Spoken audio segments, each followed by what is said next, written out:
Olá, graça e paz.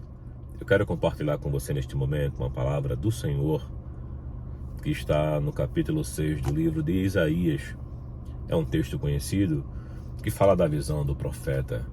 No versículo 1 diz assim: No ano em que morreu o rei Uzias, eu vi o Senhor assentado sobre um alto e sublime trono, e as suas asas enchiam o templo. É interessante perceber que a visão de Isaías ela começa dentro de ter uma visão do governo do Senhor, da soberania deste Deus. Eu vi o Senhor num alto e sublime trono, assentado. Ele viu o Senhor assentado sobre este alto e sublime trono.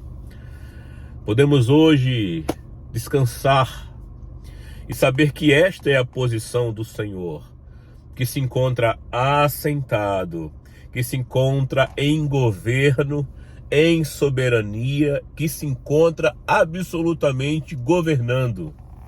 Esta é a visão do Senhor que Isaías está tendo. Num alto e um trono sublime, um trono glorioso. Assim está o Senhor governando. A Bíblia diz que o Senhor conhece a soma que há nos cabelos de nossas cabeças. Sendo o Senhor conhecedor da soma dos cabelos de nossas cabeças, isso demonstra o cuidado meticuloso e soberano do Senhor. Mas não somente isto, essa visão ela é muito mais ampla.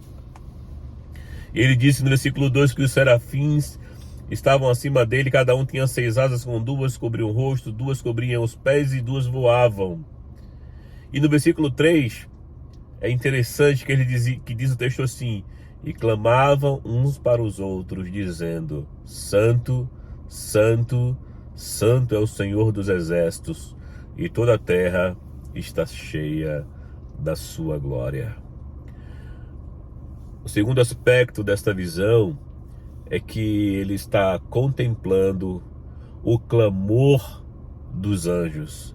Os seres celestiais estão conclamando uns aos outros, e eles estão clamando uns aos outros e reconhecendo que Deus é santo, santo, santo. Eles começam a adorar dentro de um aspecto do caráter perfeito do Senhor, que é a sua santidade. E eles começam a dizer: Santo, Santo, Santo, Santo é o Senhor dos exércitos. Mas não somente a santidade de Deus é vista neste versículo 3. E diz no próprio versículo: e toda a terra está cheia da sua glória. Aonde há a santidade de Deus manifestada, onde Deus é santo, onde Deus habita, existe a sua glória. A glória de Deus é tudo aquilo que Deus é, tudo aquilo que está no caráter de Deus, nas ações de Deus. É por isso que a Bíblia nos diz que nós devemos ser santos, como Deus é santo. Nós devemos buscar essa santidade, porque quando nós buscarmos a santidade de Deus, nós seremos cheios da glória de Deus, nós seremos cheios da realidade da vida do Senhor, nós seremos transformados segundo a sua própria imagem, como Paulo diz em 2 Coríntios, no capítulo 3. Nós seremos transformados de glória em glória à sua própria imagem. Todas as vezes que nós contemplarmos a santidade do Senhor, nós seremos transformados e receberemos desta glória, seremos participantes da glória que há na vida, na pessoa de nosso Senhor, nosso Deus, nosso Salvador, Jesus Cristo, pelo poder bendito do Espírito Santo. E não somente isto, é interessante que quando Isaías está vendo o governo de Deus assentado sobre um alto e sublime trono, e ele agora está vendo a santidade de Deus, a glória de Deus, é natural que algo aconteça.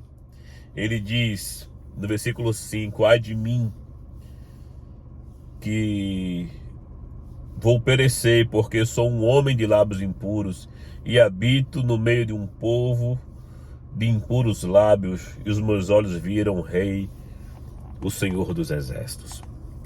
o reconhecimento. É interessante que, por um lado, Isaías está vendo a santidade, os anjos clamando pela santidade e a glória de Deus ele está reconhecendo. E por outro lado, ele está dizendo, em outras palavras, eu sou um pecador, convicto.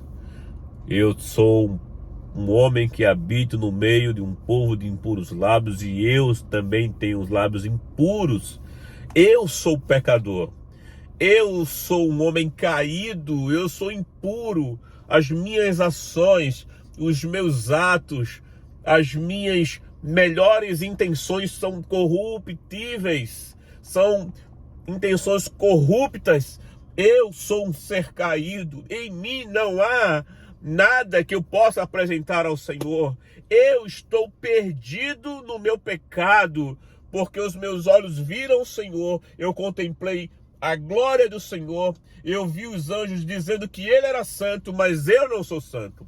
E esses dois polos precisam ser claros em nossa consciência, da glória, da majestade, da santidade de Deus, e que nós somos pecadores. Mas esse texto é um texto de esperança. Esse texto é um texto de esperança. Porque no decorrer do versículo, diz assim, no versículo 7, mas um dos serafins voou para mim, trazendo na mão uma brasa viva, que tirara do altar com uma tenaz. Com ela tocou a minha boca e disse, eis que isto tocou os teus lábios, e a tua iniquidade foi tirada, e purificado o teu pecado.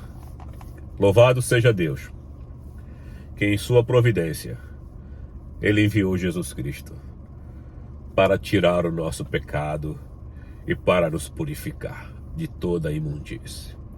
Louvado seja Deus que neste dia, você e eu podemos estar passando por situações das mais complexas e difíceis. Mas uma verdade hoje fica muito clara nesse texto. Da visão do governo de Deus, da visão da glória de Deus, do reconhecimento do nosso pecado, diante da majestade e santidade desse Deus, é que Deus enviou Jesus para nos tirar a iniquidade, para nos perdoar o pecado. João Batista, ao ver Jesus, declarou com muita clareza, eis o Cordeiro de Deus, que tira o pecado do mundo. E Deus amou o mundo de tal maneira, que deu o seu único Filho, para todo aquele que nele crê não pereça, mas tenha a vida eterna. Jesus disse que eu sou o pão vivo que desceu do céu. Aquele que de mim se alimenta, por mim viverá. Jesus disse que eu tenho as palavras de vida eterna. Jesus é a porta das ovelhas. Jesus é o caminho, a verdade e a vida. Jesus é aquele que diz, vinde a mim todos vós que estáis cansados e sobrecarregados, que eu vos aliviarei. Jesus é aquele que é o advogado junto a Deus, que intercede por nós.